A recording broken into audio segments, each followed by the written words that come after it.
E olha, março é o mês da mulher e nada mais importante do que falar sobre saúde e bem-estar. Da adolescência à maturidade, o cuidado com o corpo e a prevenção de doenças fazem toda a diferença. Quais são os exames preventivos mais importantes? Como manter o bem-estar em todas as fases da vida? Para responder essas perguntas e outras também, a gente recebe o ginecologista Dr. Odair Albano. Seja muito bem-vindo novamente, doutor.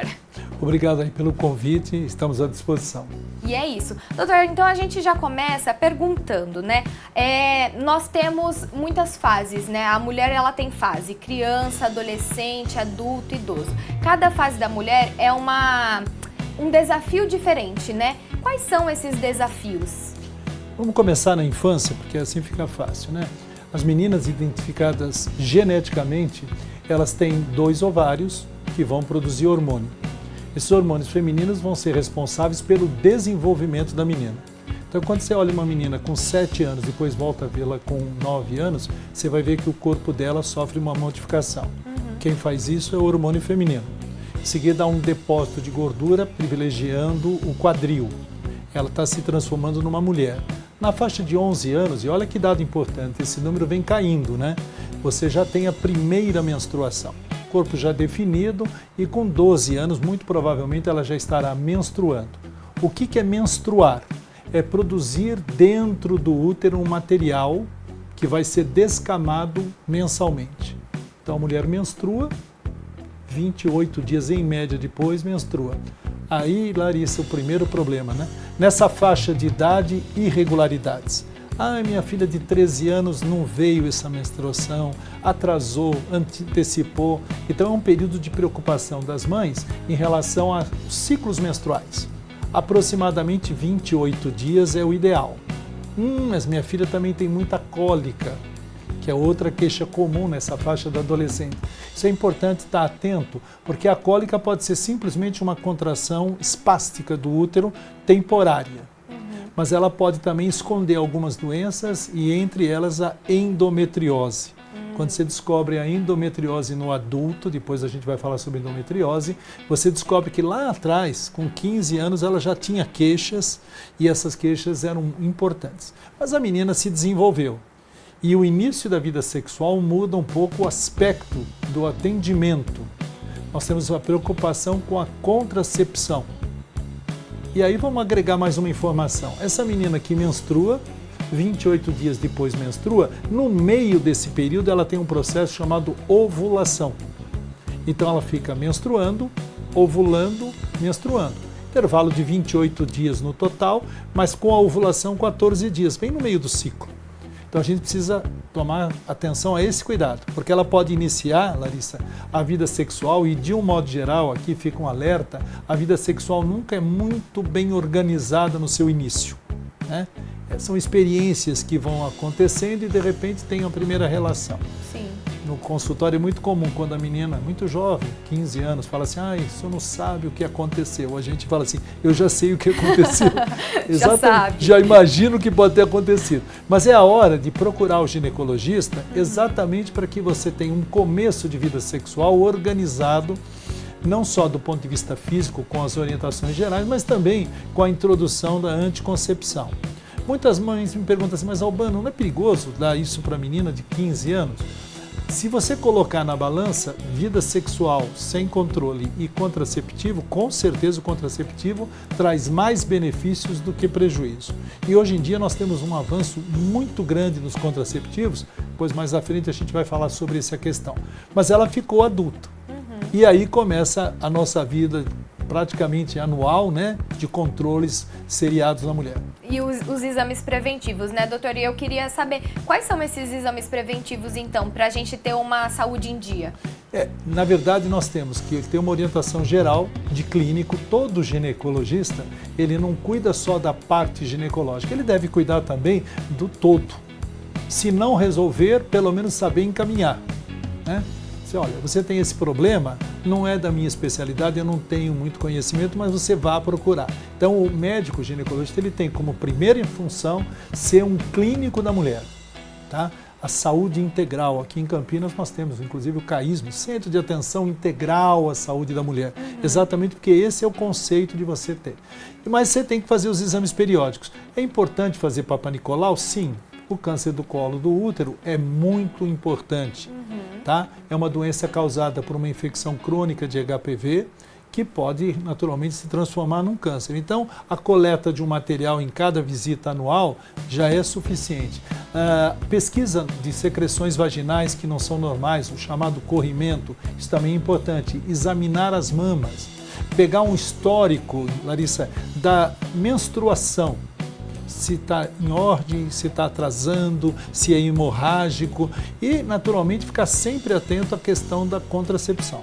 Certo. A gente vê muito, doutor, essa questão do câncer de mama, por exemplo, que às vezes ela vem por fatores genéticos, né? A maioria das doenças que dá em mulheres, elas vêm por esses mesmos fatores ou não? Cada um tem uma coisa diferente, né? Vem por um meio diferente. Não, então, esse é um dado importante para a nossa telespectadora. Se a gente analisar o câncer de mama, aproximadamente 70% dos casos, você não tem história nenhuma. O contingente de pacientes que tem a história familiar ou a história genética, ou seja, com alteração, com uma mutação, é bem pequeno. Então, todas as mulheres podem ter câncer de mama, tá? Então, aquelas que ficam olhando só para a irmã, para os parentes, fiquem atentos a isso. E um detalhe importante, o câncer de mama, ele é indolor. É um nódulo que cresce na mama, que vai ser observado pela palpação, mas hoje, mais de forma moderna, pela ultrassonografia e mamografia. Então, o exame regular no ginecologista é fundamental, né, para que você tenha esse controle, né? Certo. Outra coisa que é interessante, Larissa, só para acrescentar, nós devemos ter algumas telespectadoras com idade maior, o câncer de mama não é uma doença da idosa, isso é importante. Muito. Né? A gente sabe que o maior volume de casos ocorre acima de 50 anos. Estou falando em 60%. Acima de 50 anos. Mas se você pegar na faixa de 40 a 50, você não tem menos de 25%. Isso quer dizer o seguinte, a mulher deve regularmente ser avaliada e você tem que ter a ideia de que mesmo ela sendo mais jovem, ela pode vir a ter um câncer de mama. Nossa, realmente, né? E hoje em dia a gente tem visto, né, mulheres cada vez mais jovens. Eu acho que também é essa questão da prevenção, né? Se a mulher tá mais no médico, né? A mulher tem ido mais, tem procurado mais, pelo menos assim, ao meu redor é o que eu encontro. Existe dificuldade para a mulher ir ao médico hoje em dia? Isso é um dado curioso, espero que alguns homens estejam nos assistindo e vão saber disso. Em pesquisa nacional se observa que para cada 6 consultas que uma mulher faz, o homem faz uma. Uau! E no final das contas, as mulheres estão vivendo 7 anos mais em média do que os homens. Quando você vai em festas de 70 anos, você vê aquele monte de senhoras e cadê os homens, né? É verdade. Então, porque exatamente os homens adoecem e não são bem cuidados. Eles adiam muitos exames, procedimentos, né? Então, é um alerta para os homens que também devem procurar o seu médico, né? Principalmente nas questões cardiovasculares. Vou dar um outro dado interessante, não sei se você tem essa noção numérica. No Brasil, 180 mil mulheres morrem por ano de doenças cardiovasculares, o que dá, numa conta rápida, 500 por dia. Olha o número, 500 por dia. Se você for pegar um câncer, por exemplo, câncer de mama, que tem em torno de 20 mil mortes por ano, e dividir por 365, você vai ter um pouco mais de 50. Então é muito importante a mulher durante a vida, além de essa questão ginecológica, estar atento às questões cardiovasculares. Olha lá, hipertensão arterial, arritmias, alterações com diabetes, aumento de colesterol, exatamente porque o desfecho vai ser cardiovascular. Certo. E doutor, já que a gente estava falando da fase idosa, a menopausa ela é uma condição que ela traz muitos desafios para as mulheres, né? Como que as mulheres podem lidar com isso? É simples, porque na verdade existem 2 tipos de mulheres na transição. O que é climatério e menopausa?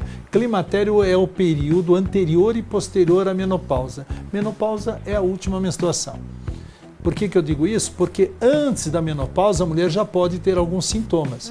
Muito comum você pegar mulheres de 45 anos, eu tenho ondas de calor, eu tenho isso, quer dizer, você vai juntando. O que está acontecendo com ela? Os ovários, assim como começaram, eles estão envelhecendo. Redução dos níveis hormonais. Isso pode trazer alguns sintomas. O mais conhecido, que atinge pelo menos 70% das mulheres, são as ondas de calor. Mas a alteração de sono, o envelhecimento da pele e algumas complicações. Quem é que toma remédio ou quem não toma? De um modo geral, as mulheres que tomam o remédio são aquelas que têm sintomas extremamente importantes. Tá? Desde que não haja uma contraindicação específica, elas podem tomar o hormônio e hoje você pode usar o hormônio com total segurança, né? Que é um conhecimento muito grande da área. Sim, com certeza. E doutor, a alimentação e atividade física têm impacto direto na saúde da mulher? Sim, porque na verdade ao longo do tempo você vai perdendo massa óssea, o osso vai envelhecendo e leva a um quadro chamado osteoporose, mas você também perde músculo, Larissa. Isso a gente chama de o nome parece complicado, mas é simples, sarcopenia. Sarcopenia é a perda da musculatura. Por isso que o idoso cai com facilidade. Não é por causa do osso, é porque ele não tem condição de sustentação.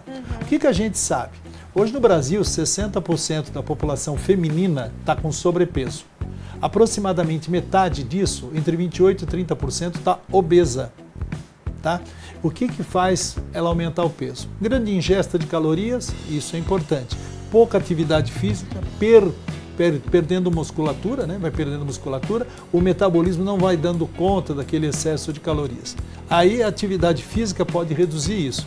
Atividade dividida em 2 pedaços. Um pedaço é atividade aeróbica, né? Pode ser caminhada, bicicleta, tal. E atividade de força.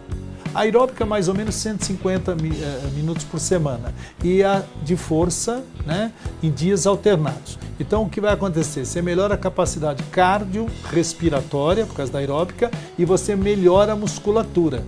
Essa melhora da musculatura vai repercutir de forma favorável no controle do peso. Doutor, para a gente finalizar, vamos voltar a falar de saúde íntima e higiene. Quais são os principais cuidados que as mulheres devem ter? Obrigado pela oportunidade disso, porque esse é um assunto que a gente debate. A região vulvar, ela precisa ser ventilada, tá? E por que ela precisa ser ventilada? Porque a roupa íntima, isso vem desde a década de 70, ela tem tecido sintético.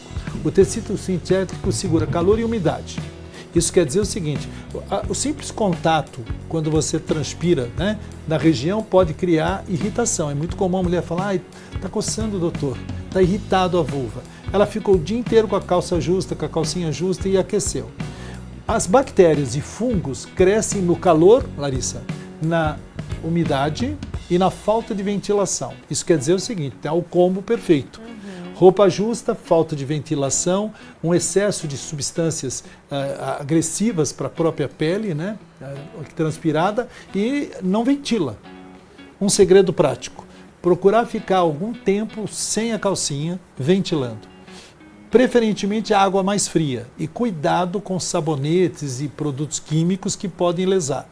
Quando você for fazer depilação, posso dar uma dica? Com certeza, passar doutor. o hidratante, passar um hidratante. Aquela pele foi queimada, prejudicada, né? Existem hoje hidratantes, até aqueles de criança, Larissa, que a gente usa com o bebezinho, quando o bebezinho está meio assado, né? Que são não ótimos. causam alergia, que né? não causam alergia. Vamos lá, na seção Baby, você vai pegar hidratante de bebê. Você fez a depilação, você passa, aquilo ali vai ficar de uma situação bem refrescante, né? Porque eles são colocados desse jeito. As crianças, inclusive, a mãezinha faz o que, Larissa? Põe na banheira com a aguinha mais fria, deixa um pouquinho, a criança fica toda sorridente, põe no berço, né? Realmente. Sem fraldinha e passa o hidratante. Isso é uma boa solução. Então é recomendado até mesmo dormir sem calcinha, né, doutor? Sim. Quanto mais tempo, melhor. Né? Isso é muito interessante colocar. Hoje em dia, às vezes é difícil, porque a própria roupa, né, moderna, né? Sim. Depois, qualquer dia, a gente conta isso. Por que isso aconteceu? Porque até a década de 70, as roupas eram mais largas. Por isso é um assunto muito interessante para conversar. Por que mudou? Mas é isso. E mais uma coisa aqui que eu lembrei que a gente estava conversando no off. Essa entrevista é uma entrevista muito importante, né, doutor? Porque o Dia da Mulher, ele completa 50 anos. Isso. Correto? Essa é uma data que é comemorada desde o começo do século passado. na década de 10, né, em 1917, já se comemorava na Rússia, na antiga Rússia, né, e depois nos Estados Unidos.